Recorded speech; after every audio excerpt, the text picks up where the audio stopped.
예, 반갑습니다.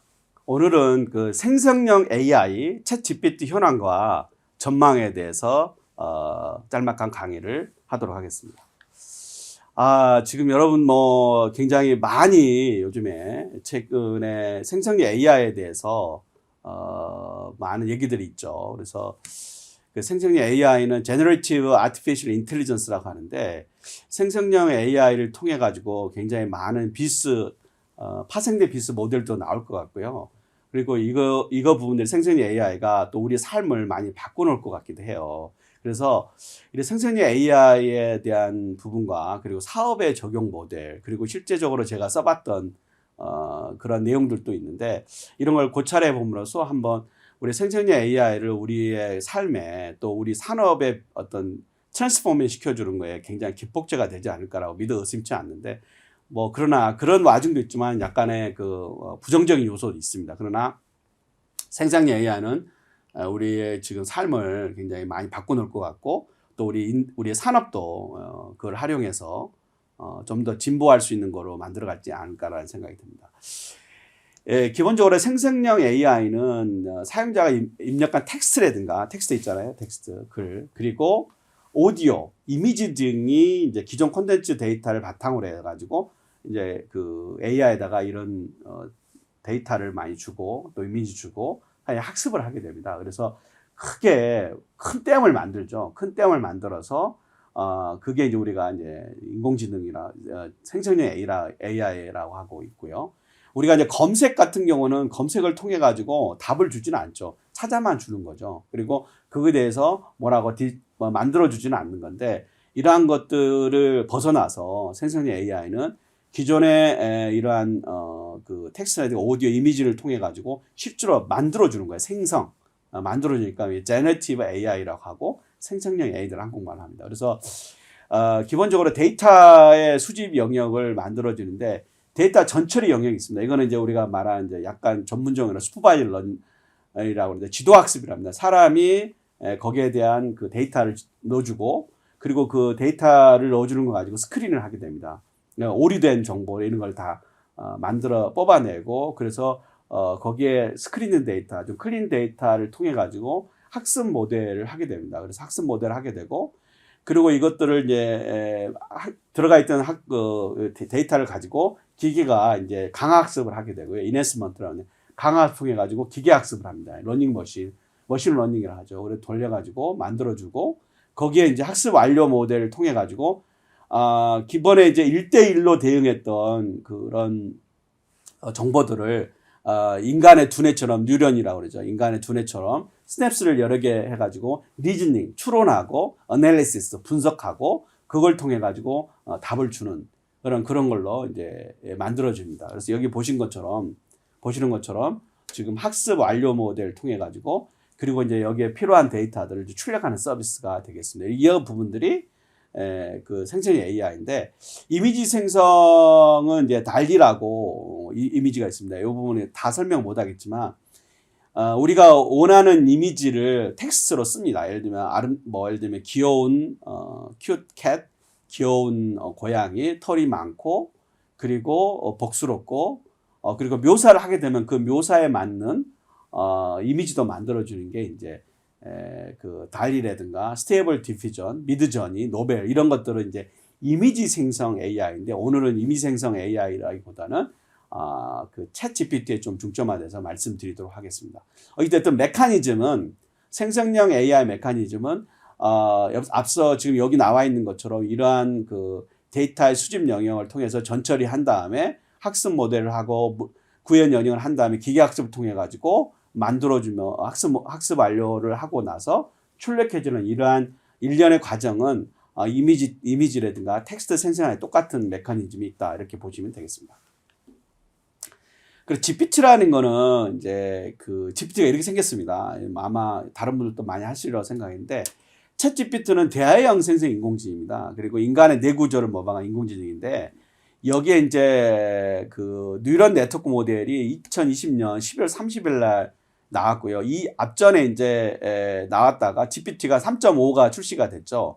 그리고 그 이전에 인스트럭터 챗 GPT라고 있었는데 어쨌든 3.5가 출시되고 2003년 3월 14일에 GPT 4.0이 출시됐습니다. 그러니까 그때 이제 작년 11월 30일 날 2022년 11월 30일 날 됐을 때는 이게 아마 4.0 버전은 아마도 2024년 12월 정도 나올 것 같은데 갑자기 3월 달에 나와서 세상이 확 바뀌었죠. 예, 많이 바뀌었습니다. 지금 그래서 4.0 출시를 통해 가지고 특화된 자연의 이해에 대한 정확성이 매우 높고 맥락을 이해하고 그리고 이런 것들 조합할 수 있는 능력이 또 많이 늘어났습니다. 그래서 여기 보시면은 주제별 태아 창이 있고요. 그 다음에 예시민 안내가 있고 그 다음에 프롬프트라고 해서 컴퓨터에 명령을 내리는 창입니다. 여기가 내리는 창인데 이 프롬프트 명령을 내리는 건데 이거 프롬프트 엔지니어링이라고 뭐 표현을 합니다. 그러니까 대화형 챗 GPT가 있는데 이것들을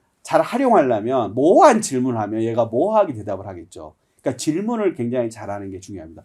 굉장히 세부적으로 정확하게 그리고 필요한 것들을 하는 질문 것들이 되게 중요하니까 그러려면은 이 질문하는 사람이 그거 해당된 지식이라든가 정보에 대해서 많이 알고 있어야지 정확하게 질문을 하겠죠. 그래서 프롬프트 엔지니어링 영역이 지금 여기 말한 것처럼 프롬프트 엔지니어링이 굉장히 많이 커나가고 있죠. 그래서 이러한 부분들이 GPT의 간략한 개요가 되겠습니다. 그래서 챗GPT를 3.5 출시했는데 40일 만에 1억 명이 가입을 했고요. 그 다음에 스테이블 디비전은 1000만 명 뭐 쭉 있는데 어찌됐든 타의 주종을 초래하게 했죠. 그러니까 1억 명이라는 게 40일 만에 했다는 거죠. 다른 것들은 거의 한 10년 걸렸던 것들, 뭐 3년, 5년에 걸렸던 건 40일 만에 단숨에 초월을 했고요. 그리고 지금 GPT 4.0이 나오면서 플러스 버전을 만들어서 유료 구독자를 확보했는데 한 지금 2023년 4월 기준으로 4월 기준으로 봤을 때 한 7,000명 정도가 했고 지금 이제 가입자 수는 기하급수로 늘어나고 있겠죠. 그리고 한 달에 20불에서 구독 서비스로 지금 만들고 있습니다. 그래서 현재 기업 가치가 오픈 AI가 36.48천원 정도 챗 GPT를 활용해서 했습니다. 그래서 챗 GPT가 처음 시작은 우리가 테슬라의 머스크하고 그 다음에 여기에 창업자 부분하고 같이 했었는데 머스크가 빠졌습니다. 뭐 여러 가지 의견이 안 맞아서. 그러고 나 그 자리에 이제 마이크로소프트가 들어가서 마이크로소프트가 원화로 한 12조 정도 투자해가지고 굉장히 앞서 말한 것처럼 데이터의 전처리 영역을 굉장히 많이 늘리고 그래서 이게 댐을 크게 지은 겁니다. 그래서 지금 이렇게 해나가고 있고 앞으로 이제 영향을 좀 많이 주겠죠. 그리고 마이크로소프트는 자사의 빙이라는 검색 엔진에 이걸 붙이고 계속 또 진화된 모델을 만들고 있습니다. 아주 매일매일 지금 이게 진화되기 때문에 뭐 일정 시점을 따라서 이거라고 정하기는 어렵고요. 오늘 기점으로 해서 오늘 말씀드리는 겁니다. 챗 GPT 4.0이 나와가지고 이제 나왔던 그 논문에서 제가 발췌한 건데요. 이게 보시면은 요게 3.5 버전이고요. 그 다음에 요게 4.0 버전인데 기본적으로 SAT 그리고 SAT 같은 경우도 지금 한 전국에 한 12% 안에 들어가는 수준으로 4.0이 들어가 있고요.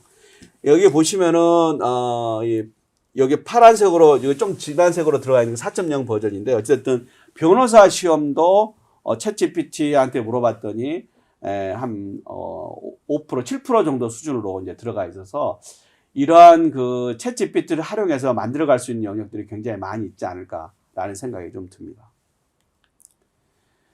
챗 GPT를 활용 분야를 한번 보겠습니다. 챗 GPT 활용 분야는 기본적으로 보고서 자료하는 거, 그 다음에 사업 기획 아이디어, 그 다음에 글쓰기 보도 자료, 번역, 교정, 그리고 엑셀 업무라든가, 그 다음에 파이썬이라든가 이런 우리가 자바스크립트라든가 이런 모든 그 랭귀지 있잖아요. 그 컴퓨터에 대한 우리 프로그래밍 랭귀지를 다 가지고 있습니다. 그리고 RPA라 로봇 프로세스 오토메이션이라고 하는데 프로그래밍 하는 것들에 대한 게 뛰어나고요.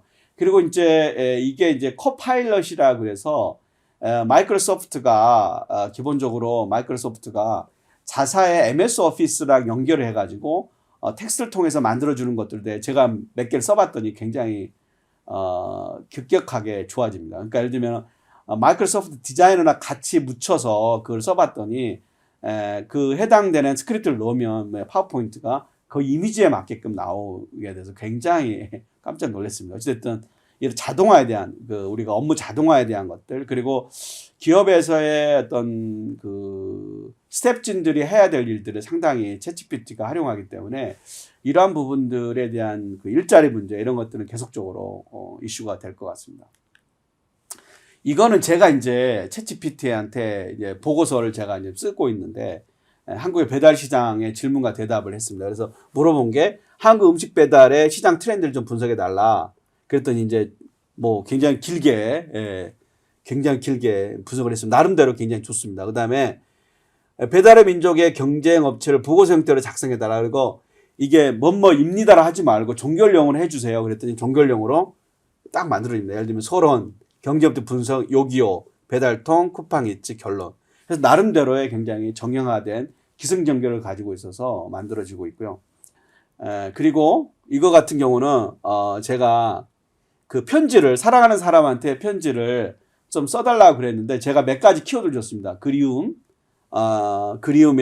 그리움이라든가, 그리고 그리움과 그 다음에 그 안타까움 뭐 등등등 몇 가지 키워드를 아름다움, 그 다음 아름다움과 애로움과 그리고 기쁜 감정 뭐 이런 것들을 넣어서 편지를 써주세요 했더니 편지를 잘 썼습니다. 나는 이거를 쓰는 지금 그리움이란 감정에 사로잡혀 있습니다. 들어갔죠. 이 감정은 사랑하는 사람을 보고 싶다는 마음이 생겨서 난 것일까요? 아니면 그저 그리움 자체가 묘한 매력을 지닌 감정이기 때문일까요? 그래서 리더릭 퀘스천도 던져지고 뭐 그럴싸하게 깜짝 놀랐습니다.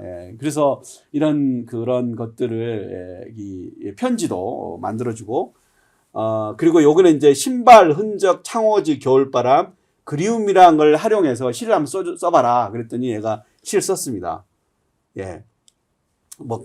여기는 신발을 신고 걷는 길목입니다. 먼 발치 볕돌과 끝없이 아스팔트 위로 내 발자국 남기면 어쩌도 쓰고, 내 발자국이 더 이상 없지만 내가 걸어온 길은 내게만의 추억으로 내 삶의 한 조각으로 남아있죠. 뭐 등등등 이렇게 시도 만들어주고 있습니다. 이렇게 뭐 굉장히 문학적으로 뭐 뛰어나다 이렇게 보기보다는 그런 쪽의 어떤 부분으로 가고 있다 이렇게 보시면 될 것 같고요. 그리고 제가 이제 파이썬을 이제 활용해서 프로그램 등 짜는데 파이썬 부분들을 이제 몇 가지 주제를 주고 던졌더니 이제 바로 파이썬은 굉장히 빨리 줍니다. 굉장히 빨리. 웬만한 거는 굉장히 빨리 줘요. 뭐 파이썬에 해당되는 라이브러리라든가 그 다음에 판다스 그리고 여러 가지 함수들 있잖아요. 이런 함수들을 가지고 문제를 주면 바로바로 풉니다. 그래서 이렇게 카피 모드를 가지고 가서 내가 그 파이썬 이렇게 입력을 하면 여기에 대한 그 프로그래밍 하게 됩니다. 그래서 굉장히 아주 월등하게 뛰어납니다. 이 부분은 뭐 정확하게 만들어진 것 같고요. 이거 같은 그러다 보니까 이 생성형 AI가 만든 작품들이라든가 그리고 여러 저작권의 문제가 굉장히 많이 대두가 되고 있습니다. 지금 우리나라도 있고요. 글로벌하게도 많이 이슈가 됩니다. 이게 도대체 저작권이라는 거는 기본적으로 사람이 휴먼 비잉에 만들어진 걸 저작권을 하거든요. 근데 사람이 질문을 하고 만들어지고 여러 가지 모디파이 해가지고 만들어진 인공지능이 나와 있는 작품들을 과연 우리가 저작권을 줘야 될 것인가에 대한 이슈가 있고요. 이거 같은 거문은 되게 유명한데 이 작품이 AI가 그려온 스페이스 오페라 극장에서 만들었습니다. 이게 2022년에 미 콜로라도 주립 박물관 디지털 아트 부분 1위를 했습니다. 이게 뭐냐면 미드전이라는 걸 활용해서 만들었는데 뭐 굉장히 1등을 했어요. 그래서 그 당시에 굉장히 센세이션을 일으켰던 거예요. 굉장히 멋있죠. 어쨌든 이런 저작권 이슈에 대한 부분이 있고요.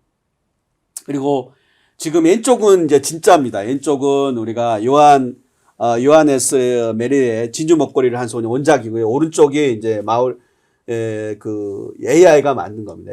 AI가 만드는데 이분이 이제 미술관에서 요하네스 베른의 진주 먹거리 소년을 인공지능 모방한 그림을 전시를 했는데 이게 이제 이슈가 되죠. 나는 이걸 인공지능으로 만들었다. AR 툴을 활용해가지고 만들었는데 이 부분들에 대해서 이 디지털 아트 전시를 하게 되고 그랬을 때 이게 과연 할만한가 이런 것들에 대한 이슈도 논의가 되고 있고요. 그래서 이 생성형 AI에 대한 저작권 이슈 또 뭐 지속적으로 계속 우리한테 만들어줄 수 있는 것들이 많이 있는데 이게 그 AI가 만든 작품에 대해서 어떠한 권리를 인정할 것인가 이것들이 되게 중요하고 AI 개발자냐 AI 서비스 운영자냐 하면 AI 이용자냐 AI 개발자냐 이런 부분들에 대한 이슈들이 계속 만들어지고 있기 때문에 누구에게 권리를 줄 것인가 이런 것들에 대한 부분들이 일어나고 있습니다. 예, 오늘은 그 생성형 AI에 대한 전반적인 말씀을 드렸는데 생성형 AI는 어쨌든 지금 굉장히 큰 화두고요.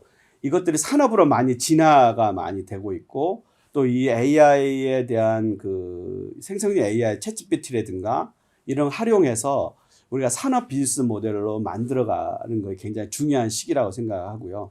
그리고 이제 그 이 챗GPT라는 걸 있고 거기에 맞는 부분에서 나만의 어떤 파인 튜닝이라고 그래서 예를 들면 내가 다니고 있는 회사가 이제 농업이라든가 그다음에 이제 AI라든가 그리고 이러한 경영 컨설팅을 하고 있습니다. 그래서 이러한 것들에 대한 정보를 파인 튜닝을 해서 챗GPT에다 넣어주고 그 러닝머신을 통해서 만들어주면 우리 회사만의 독특한 그 챗GPT에 대한 생성형 AI들을 만들어서 그걸 서비스할 수 있는 것도 있습니다. 그래서 이런 것들을 통해 가지고 이 산업에 굉장히 진화하고 자기만의 어떤 챗GPT 부분과 꼭 챗GPT 아니라도 그 여러 가지 모델들 다른 빅테크들이 만들어갈 수 있는 것들이 많이 있는데 이러한 것들이 산업으로 내 사업으로 만들어갈 수 있는 것은 본인만의 노력으로 만들어갈 수 있을 것 같고요. 이게 굉장히 빠른 속도로 진화하고 있다. 그래서 우리가 어떤 산업에 종사하든 간에 그 산업에 대한 부분을 나에 만한 생성형 AI를 통해서 뭔가 사업을 만들어갈 수 있는 중요한 기점에 왔다고 생각이 되고요. 우리가 이제 사업을 할 때 어떤 변곡점이 있을 때 그 변곡점을 퍼스트 무빙 어드밴티지를 가지고 빨리 진입을 해서 뭔가를 만들어낸 다음에 내가 얻을 수 있는 게 많이 있으니까 여러분들이 생산형 AI에 대해서 내가 속한 산업에 어떻게 적용할 것인가에 대한 부분을 오늘 그런 어떤 단초를 제공하는 그런 강의였다 생각이 되고 앞으로 여러분들의 생성형 AI를 통해서 산업이 번창하고 발전될 수 있는 강의가 하는 어떤 됐으면 하는 바람입니다. 네, 경청해 주셔서 감사합니다.